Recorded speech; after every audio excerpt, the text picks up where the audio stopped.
Di hamparan pasir yang luas, dan di bawah tatapan matahari yang tak kenal lelah, sebuah peradaban besar pernah bangkit, tumbuh, dan akhirnya memudar. Inilah kisah Mesir kuno. Sebuah epik yang terukir di batu, papirus, dan di dalam hati sejarah itu sendiri. Semuanya dimulai dari sebuah denyut nadi kehidupan di tengah gurun, yaitu Sungai Nil. Setiap tahun, banjir tahunannya tidak hanya membawa air, tetapi juga lumpur hitam yang subur, yang mereka sebut kemet. Tanah hitam inilah yang menjadi dasar bagi pertanian, kemakmuran, dan lahirnya salah satu peradaban tertua di dunia. Sekitar tahun 3100 sebelum Masehi, Raja Narmor, atau mungkin Menes, berhasil menyatukan Mesir hulu dan hilir, mendirikan dinasti pertama, dan memulai era para Firaun. Dari sinilah sejarah Mesir terbagi menjadi 3 kerajaan besar: Kerajaan Lama, Kerajaan Pertengahan, dan Kerajaan Baru, masing-masing meninggalkan jejak yang tak terhapuskan. Kerajaan Lama yang sering disebut zaman piramida adalah masa ketika arsitektur monumental mencapai puncaknya. Firaun seperti Djoser membangun piramida bertingkat pertama di Saqqara, sebuah revolusi dalam konstruksi batu. Kemudian, Firaun Sneferu menyempurnakan tekniknya, membuka jalan bagi putranya, Khufu, untuk membangun piramida Agung Giza. Bayangkan, jutaan balok batu, beberapa seberat gajah, diangkat dan disusun dengan presisi luar biasa, tanpa bantuan teknologi modern. Di sampingnya, Sphinx yang agung berdiri sebagai penjaga abadi, dengan tubuh singa dan kepala manusia, sebuah simbol kekuatan dan kebijaksanaan Firaun Khafre. Piramida bukanlah sekadar makam, melainkan mesin kebangkitan, portal bagi jiwa Firaun untuk melakukan perjalanan ke alam baka dan bergabung dengan para dewa. Namun, kejayaan kerajaan lama akhirnya meredup. Perubahan iklim, kekeringan, dan perebutan kekuasaan internal menyebabkan keruntuhan, membawa Mesir ke dalam periode menengah pertama yang penuh gejolak. Harapan kembali bersinar dengan lahirnya Kerajaan Pertengahan. Para Firaun dari Thebes menyatukan kembali Mesir, memulihkan stabilitas dan kemakmuran. Mereka tidak hanya fokus pada pembangunan monumen, tetapi juga pada proyek-proyek irigasi dan perdagangan. Seni dan sastra berkembang pesat, menghasilkan karya-karya klasik seperti kisah Sinuhe. Namun, kedamaian ini kembali terusik oleh kedatangan Hyksos, bangsa asing dari Asia yang menguasai delta Nil dengan teknologi perang baru mereka, kereta kuda. Periode ini mengajarkan Mesir sebuah pelajaran penting. Mereka tidak bisa lagi hidup dalam isolasi. Setelah berhasil mengusir Hyksos, lahirlah kerajaan baru, era keemasan dan ekspansi militer Mesir. Inilah zaman para Firaun, pejuang legendaris. Thutmose III, yang dijuluki Napoleon dari Mesir, memimpin banyak kampanye militer yang sukses, memperluas kekaisaran hingga ke Suriah modern. Kemudian ada Hatshepsut, salah satu Firaun wanita paling kuat yang memerintah sebagai raja pria dan fokus pada perdagangan serta pembangunan kuil-kuil megah seperti Deir el-Bahari. Puncak kekayaan dan pengaruh kerajaan baru mungkin terjadi di bawah pemerintahan Amenhotep III yang membangun kuil-kuil kolosal di Karnak dan Luxor.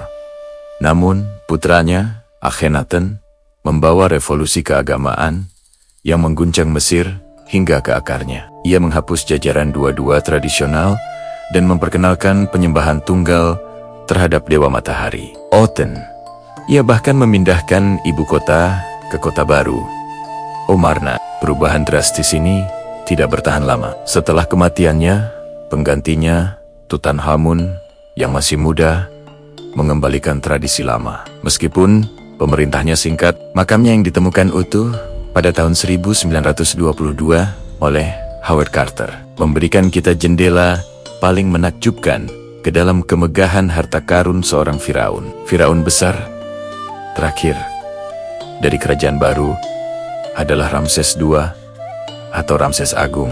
Ia memerintah selama 66 tahun, menandatangani perjanjian damai tertua di dunia dengan bangsa Het, dan membangun monumen-monumen di seluruh Mesir. termasuk kuil Abu Simbal yang ikonik, yang dipahat langsung di tebing batu.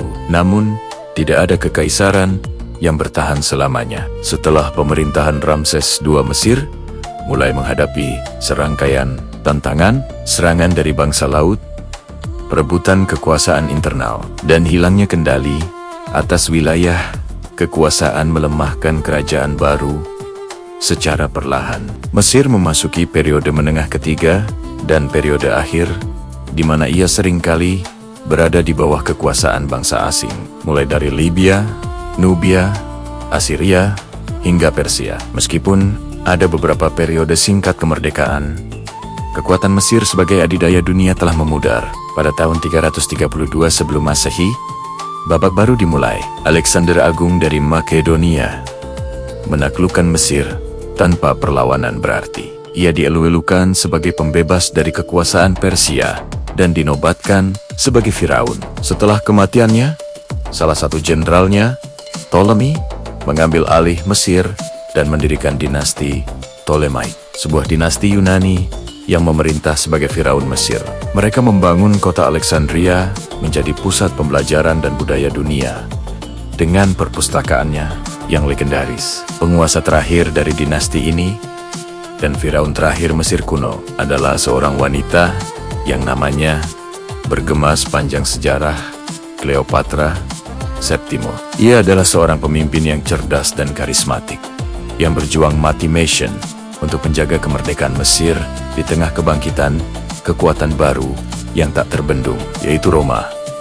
Kisah cintanya dengan Julius Caesar dan Mark Antony adalah upaya terakhirnya untuk menyelamatkan kerajaannya. Namun, setelah kekalahannya dalam pertempuran Actium dan bunuh dirinya pada tahun 30 sebelum Masehi, Mesir secara resmi menjadi provinsi Romawi.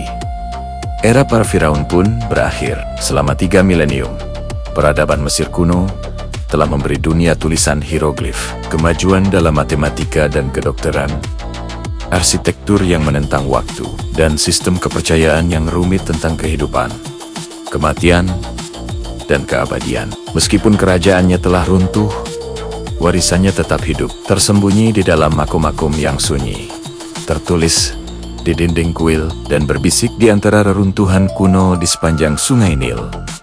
Kisah mereka adalah pengingat abadi tentang pasang surut peradaban dan pencarian manusia yang tak pernah berakhir untuk meninggalkan jejak keabadian. Terima kasih sudah menonton. Jika Anda menyukai perjalanan kita ke masa lalu ini, jangan lupa untuk suka, bagikan, dan berlangganan saluran kami untuk lebih banyak kisah dari sejarah dunia. Sampai jumpa di video berikutnya.